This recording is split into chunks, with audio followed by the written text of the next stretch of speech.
Bismillahirrahmanirrahim. Assalamualaikum warahmatullahi wabarakatuh. Alhamdulillahirabbil alamin. Wassalatu wassalamu ala asyrafil anbiya'i wal mursalin sayyidina Muhammadin wa ala alihi wa sahbihi ajma'in, amma ba'du. Apa kabar anak-anak sekalian, peserta didik dimanapun kita berada? Semoga kita selalu dalam lindungan Allah Subhanahu wa taala. Amin ya rabbal alamin. Baik, pada kesempatan kali ini merupakan pertemuan kita yang keempat, masih pada pembelajaran tentang informatika pada bab berpikir komputasional. Namun pada berpikir komputasional ini kita akan lebih mengerucut pada struktur data. Jadi minta tolong di garis bawahi, kita akan mengerucut pada struktur data.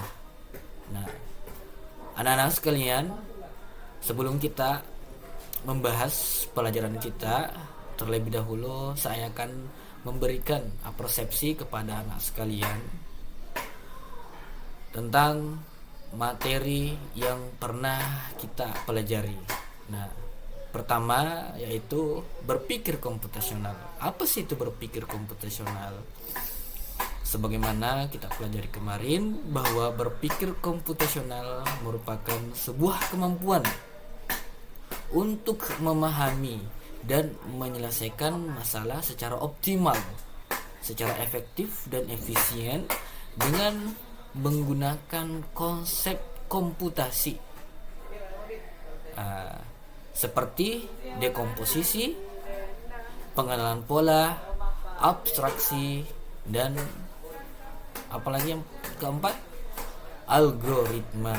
Nah, keempat hal ini merupakan juga fondasi daripada berpikir komputasional.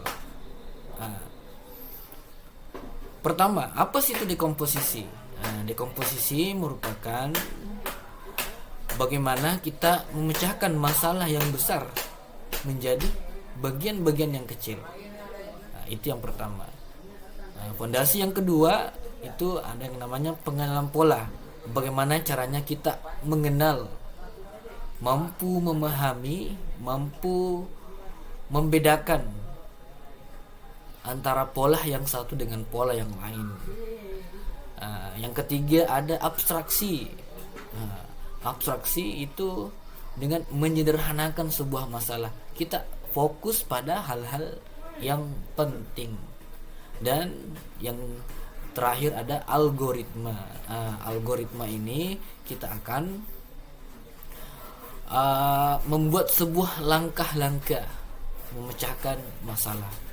Nah, pada pertemuan kemarin kita sudah belajar tentang algoritma, bagaimana kita menyelesaikan masalah yang mengandung algoritma. Pertemuan kemarin juga kita membahas tentang bagaimana kita memecahkan masalah yang mengandung optimasi penjadwalan. Nah, pada kesempatan kali ini kita akan belajar tentang struktur data. Nah, anak-anak sekalian,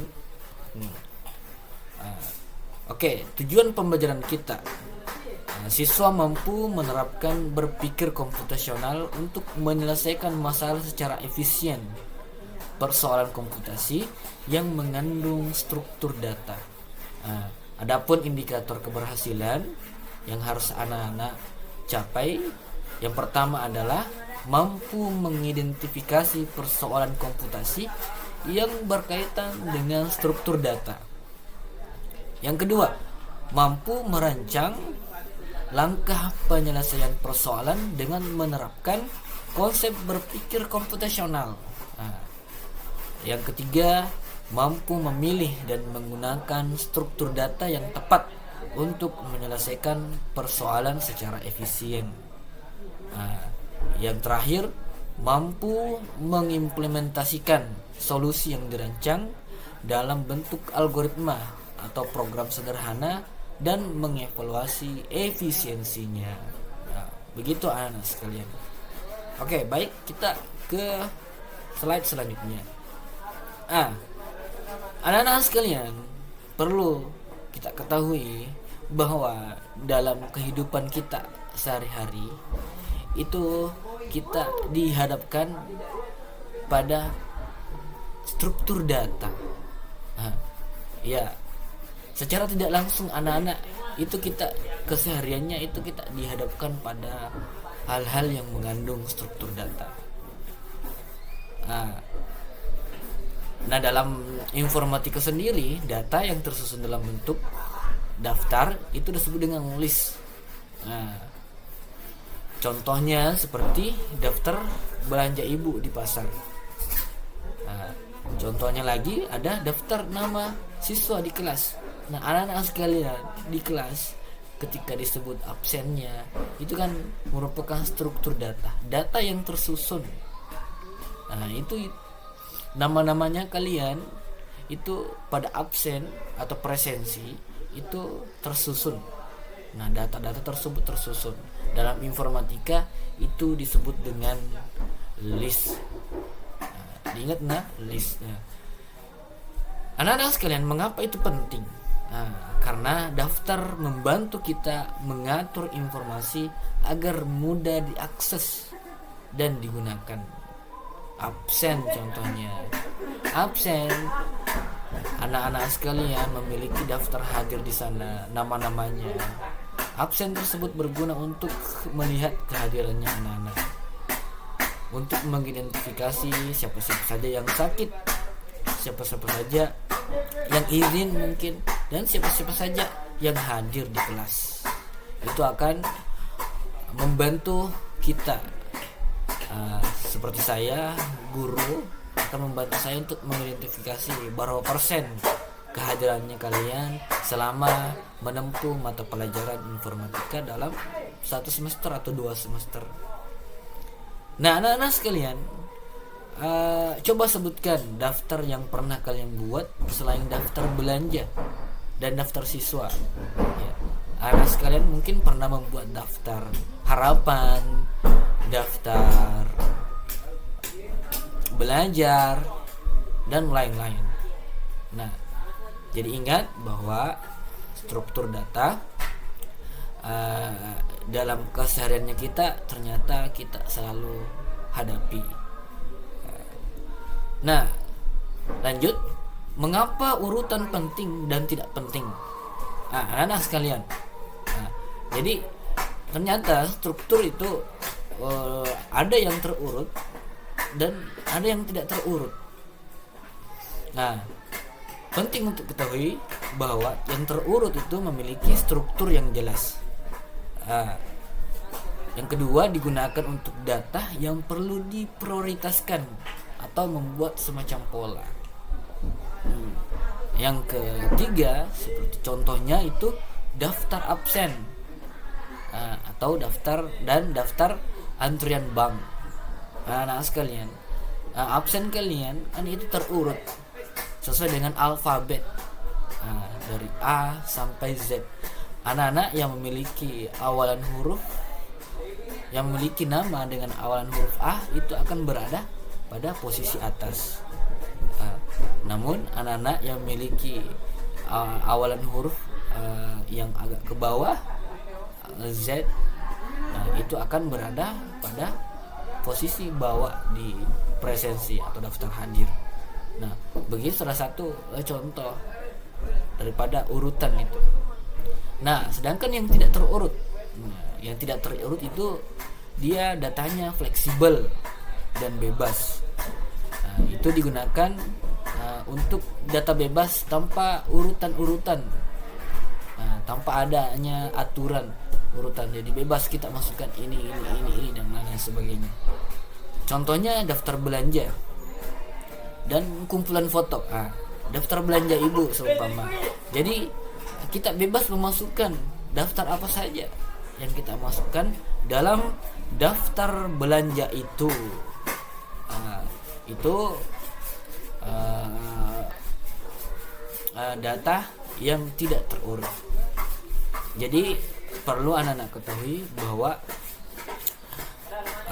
pentingnya untuk membedakan terurut dan tidak terurut. Sehingga ketika daftar tersebut terurut, kita mampu untuk memprioritaskan yang mana yang prioritas. Sedangkan yang tidak terurut, kita bebas memilih yang mana saja. Seperti daftar belanja ibu, seperti tomat, cabai, bawang merah, bawang putih, itu tidak terlepas kita, artinya tidak terurut untuk yang mana yang harus kita beli duluan. Nah, kita lanjut. Struktur data dalam informatika. Nah sekalian, dalam informatika itu ada yang dimaksud dengan linked list. Linked list ini adalah salah satu struktur data dalam komputer. Jadi saya ulangi, linked list ini merupakan sebuah struktur data yang ada dalam komputer. Yang kedua ada linked list ini dia tersusun secara linear dari elemen-elemen yang saling terhubung. Jadi anak-anak sekalian, linked list ini dia merupakan sebuah struktur data yang saling terhubung dari elemen yang satu dengan elemen yang lain. Begitu ya. Lanjut. Struktur data linked list. Ini gambarannya, penjelasannya tentang struktur data linked list, di mana struktur data linked list itu tersusun secara linear, secara berurutan atau non-linear. Dia terdiri dari node. Setiap node punya, yang pertama ada value, data yang disimpan. Yang kedua ada pointer, itu alamat atau penunjuk ke node berikutnya. Terus node pertama disebut dengan head, atau pintu masuk membaca seluruh data. Yang terakhir ada linked list dapat menggabung dengan menunjuk ke list yang lain. Ini pada yang non linear. Jadi anak-anak sekalian, pada struktur data linked list, ketika kita memasuki sebuah data, itu disebut dengan head, pintunya itu pintu pembuka dari sebuah data. Di mana di dalam data tersebut, ketika kita buka di sana ada value, ada data yang disimpan, dan di samping itu juga ada petunjuknya ke data selanjutnya. Jadi pointernya ada value, ada pointer. Jadi value itu sebuah datanya, untuk menuju ke data selanjutnya. Itu yang dimaksud dengan pointer, petunjuk, dan seterusnya, value, pointer, dan seterusnya. Kita akan lanjut melihat. Bagaimana linked list digambarkan. Ini sebuah ilustrasinya ya. Anak-anak sekalian bisa diperhatikan di layarnya masing-masing. Head,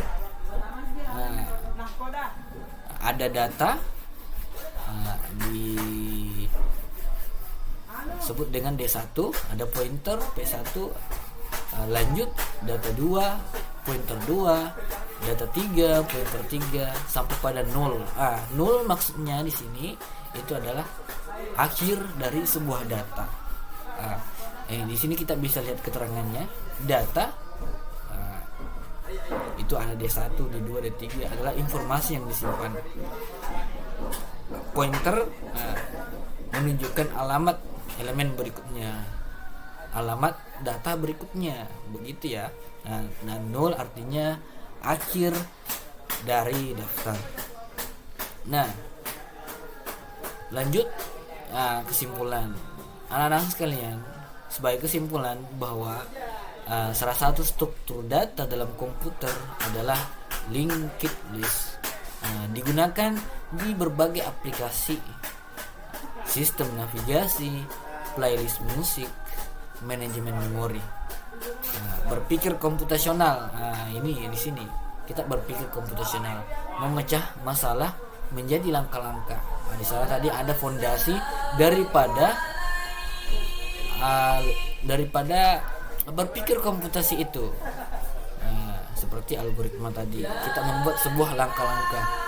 Struktur data itu kan tadi ada sebuah langkah-langkah dari pintu menuju pada value data, ada petunjuk ke data selanjutnya, data lagi petunjuk ke data selanjutnya, dan tentunya dapat diterapkan di kehidupan sehari-hari dan pelajaran lain.